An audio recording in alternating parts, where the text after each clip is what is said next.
¿Qué tal? ¿Cómo les va? Bienvenidos. Vamos a hacer otra edición de Dicen que Dicen y en el programa de hoy vamos a presentar al autor y vamos a presentar un libro, Derecho a la Felicidad. Un libro que plantea preguntas sobre algo aparentemente obvio y trillado, que es la felicidad. ¿Es algo posible? ¿Es una utopía efímera o tortuosa?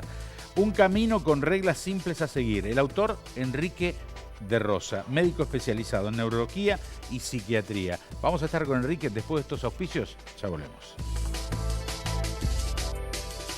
Auspician este programa. Asegúrate en la segunda, donde lo primero sos vos. Confía en el Grupo Asegurador La Segunda.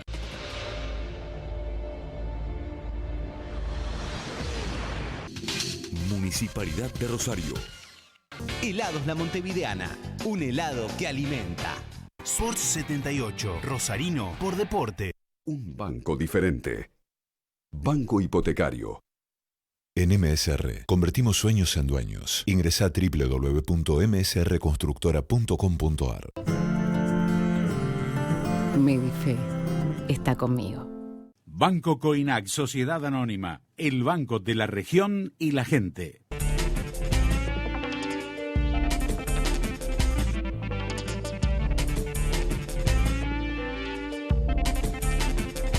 IAEM, Instituto de Ayuda Económica Mutual.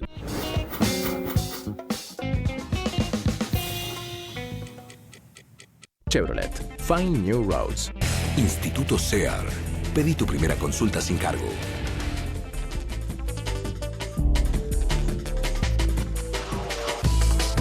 Va a ser un gusto recibirlo al doctor Enrique de Rosa. Doctor, bienvenido, ¿cómo estás? ¿Qué tal? Buenos días, muchas gracias por la invitación. Por favor, gracias por estar. El libro arranca con una contundente cita de Jack London. Dice, la función del ser humano es vivir y no solo existir. No voy a gastar mis días tratando de prolongarlos, voy a aprovechar mi tiempo. ¿Qué pasa cuando solo existimos entonces, Enrique? A ver, el gran tema es que la vida pasa y pasa muy rápido. Ese es el gran dilema de la existencia humana, lo efímero de la vida. Y si en realidad uno se dedica a pasar la vida, a dejarla pasar, termina siendo algo en la cual uno no puede existir en ella. ¿Cuál sería la diferencia? En una, uno es un protagonista y de alguna manera construye esa parte tan efímera de la historia que significa la propia historia. Es decir, uno inscribe, como justamente se dice en la Torá, uno inscribe en el libro de la vida su nombre, de alguna manera existiendo, mientras que en el otro uno es un espectador de esa obra de teatro sin poder elaborar parte de ese guión. Y lo que, bueno, Jack London, y por eso puse la frase, de alguna manera no dejar pasar en esto de mirar la vida, sino que participar en ella. Claro, constantemente estamos pensando en no cometer errores y eso es parte del error. Hay que concentrarse básicamente en vivir. Vos decís en el libro que la idea de bienestar, de la felicidad, ha estado presente desde la Grecia clásica en Atenas hasta la declaración de la independencia de los Estados Unidos. ¿En qué parte de la historia la felicidad entonces se fue desdibujando? Bueno, es muy interesante el planteo porque cuando uno lo ve en un corte longitudinal, que es lo que he querido, de hecho ahora el segundo libro que esperemos que ya esté a punto de salir, lo he extendido un poco más, que ya que los editores en la primera instancia no querían que me extendiera demasiado en ello, sí. Pero es fluctuante con respecto a los periodos históricos, culturales y demás, y se ha ido perdiendo y ha ido volviendo a salir, y ha tenido muchas variables, por ejemplo, en los tiempos más modernos en relación a la religión, es decir, cuando, por ejemplo, posterior al Concilio de Nicea, en el cristianismo se empiezan a recortar ciertas cuestiones y la virtud, lo que para los griegos era arete, tenía que ver con, pasó a ser más una cuestión de estar libre de pecados, es decir, no cometer errores. Por ejemplo, ahí cambió diametralmente el paradigma, porque en tal caso yo en lugar de tratar de ser virtuoso, pongámosle el ejemplo, para los griegos un buen cuchillo no era un cuchillo que hacía cosas buenas, sino que cortaba, pasó a ser que ese cuchillo no hiciera cosas malas. Entonces cuando históricamente empezamos a pensar en cómo no cometer errores, ya cambiamos el paradigma. En lugar de vivir la vida, tratar de no cometer pecados, ¿no? ¿Qué es ser feliz hoy? A ver, ¿significa lo mismo que hace 100 años atrás? No, hoy varía y varía mucho, y en realidad parte de la variación tiene que ver porque todavía no podemos, en realidad la tecnología, los medios, todo va mucho más rápido que nuestra propia evolución filosófica y consciente. Por eso uno pone el acento sobre esto. Hoy es mucho más complicado porque tenemos muchas más, por un lado, posibilidades de expandir esa variable del bienestar. Y al mismo tiempo, al ser varias, creemos que tenemos que cubrirlas todas. Entonces, en realidad, paradójicamente, hoy es más difícil ser feliz, porque en realidad tenemos que concentrarnos en muchas más cosas. Por ejemplo, pensamos que tiene que ver con el consumo, o pensamos que tiene que ver con la comparación con otros. El ejemplo constante son las redes sociales en las cuales uno abre un Instagram y está viendo cómo le está pasando bien a otro. Entonces, hoy paradójicamente es más difícil cuando sería la época en la que debiéramos ser mucho más felices. Desde la publicidad se asocia la felicidad al consumo, al atractivo físico o al éxito. ¿Cuál es tu concepto de felicidad? A ver, la felicidad en principio tiene que ver con hacer una toma de situación, una toma de realidad de qué es lo que uno tiene, porque la frase simple de la mitad del vaso lleno y la mitad del vaso vacío tiene que ver con eso. Independientemente de lo que yo tenga, tengo que partir de aquello que tengo. Si de alguna manera pienso que falta, inevitablemente voy a buscar consumir. Voy a buscar consumir o voy a buscar conseguir o voy a tratar de aparentar ser. Y esa búsqueda inevitablemente conduce a la infelicidad, lo cual no quiere decir que poseer cosas, por ejemplo, objetos, sea necesariamente malo. Creo que esa cuestión maniquea hay que evitarla. Hay que empezar a partir de qué cosas tenemos y a partir de esas cosas pueden ser virtudes, capacidades, nexos sociales, cómo las podemos potenciar en lugar de pensar que qué es lo que nos falta. Ese es el paradigma a cambiar. ¿El ser humano está preparado para ser feliz? El ser humano, a ver, biológicamente estamos preparados para ser infelices, por una razón obvia. La supervivencia tiene que ver con ha tenido que ver desde el origen de la humanidad con poder detectar el peligro. Entonces el peligro tenía que ver con saber detectar lo malo y poder defenderse, el instinto de supervivencia. A medida que evolucionamos, en realidad lo que debió haber evolucionado es la capacidad de goce. Y esas son funciones que neurobiológicamente son más complicadas. Por eso el altruismo es tan complicado. Nos es mucho más fácil criticar a alguien que empezar a pensar qué tiene de bueno. Es decir, estamos preparados, pero es un músculo, por así decirlo, por así usar el modelo, que tenemos que desarrollar.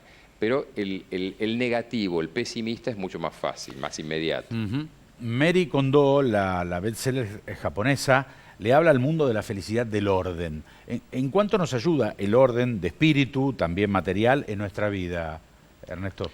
Bueno, en principio uno lo único que puede expresar con Marie Kondo es mucha envidia porque tomó una idea que teníamos varios y ella tomó algo genialmente, algo obvio. El caos en lo externo se acompaña y es correlativo al caos en lo interno. Disminuir el número de cosas que podemos controlar, porque somos seres que buscan controlar su ambiente. El famoso tema de empezar por la ropa, el famoso tema del orden en el escritorio, el orden en nuestras relaciones, de ahí también lleva a si la promiscuidad o no. El orden, el disminuir el número de cosas es directamente proporcional al poder ser feliz. En realidad, manejar muchas variables es un cálculo matemático. Cada vez que uno agrega una variable más, se vuelve más compleja. El hombre es el único ser que sabe que va a morir y por eso suele estar presente la necesidad de la trascendencia. El trabajo muchas veces se toma como un modo de felicidad, como una forma de dejar un legado, quizás.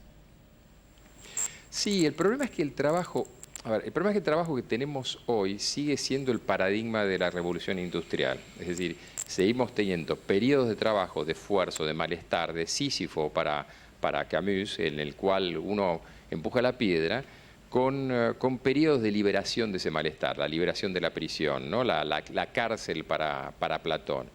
Ahora, el paradigma actual es que la cárcel está abierta y hay que pensar que un mundo es diferente. Concretamente, el mundo del trabajo hoy puede estar y debe estar íntimamente relacionado con la trascendencia personal del sujeto.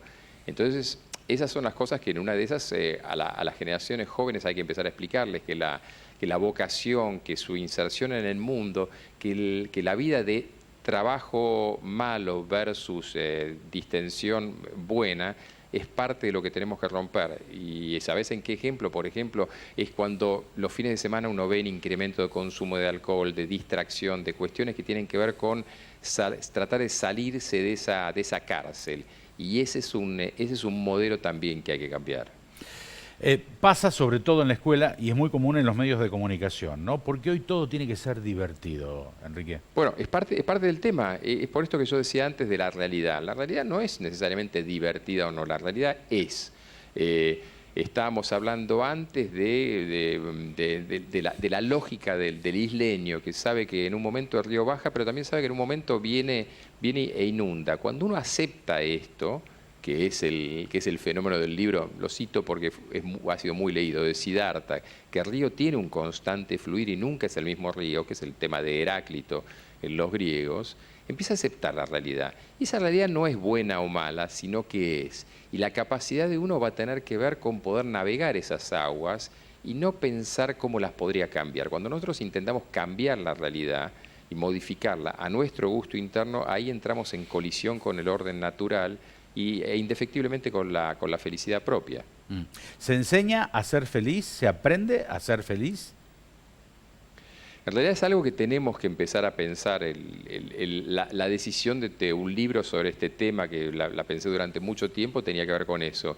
Que es algo que hay que empezar a enseñar, porque tenemos muchos jóvenes que viven una situación de malestar, muchos chicos que uno le da mucha pena verlos en buscar la diversión, el escapismo, que los ve prematuramente envejecidos. Hace unos días fue el Día Internacional de la Salud Mental y el suicidio en población joven es alto. Y tenemos que tener una alerta, tenemos que empezar a ayudar a esos chicos que los estamos lanzando a un mundo muy difícil y tenemos que al menos enseñarles que la vida tiene otra mirada. ¿Vos pensás que debería estar como una materia en las escuelas? ¿Debería estar presente en la educación, la materia felicidad, la felicidad? En realidad debiera estar inserta en todos los aspectos. Imagínate vos que cuando aprendemos historia, geografía, economía, todo estuviese integrado en cómo esa cultura, por ejemplo, aprendió o por el contrario fracasó en esa búsqueda de la felicidad. Tenemos una historia de las guerras, pero no tenemos una historia de los hombres y sus placeres, sus displaceres, sus goces y sus penurias. Imagínate vos que pensáramos la Grecia como de los hombres, pero también Roma, el medioevo, cómo era la vida de esas personas y cómo era la vida cotidiana, que es un poco lo que uno hace, y yo lo cito en el libro, cuando uno va por la calle y en lugar de ver al otro como un otro, lo ve como un próximo, como uno mismo. ¿Qué le está pasando a esa persona? Entonces la felicidad podría estar inserta en todas las materias. En realidad tendremos que replantear el paradigma educativo. Vamos a hacer una pausa, Enrique, si tenés la amabilidad de aguardarnos, ¿no? Ya volvemos. Con Enrique de Rosa ya estamos, la felicidad es el tema.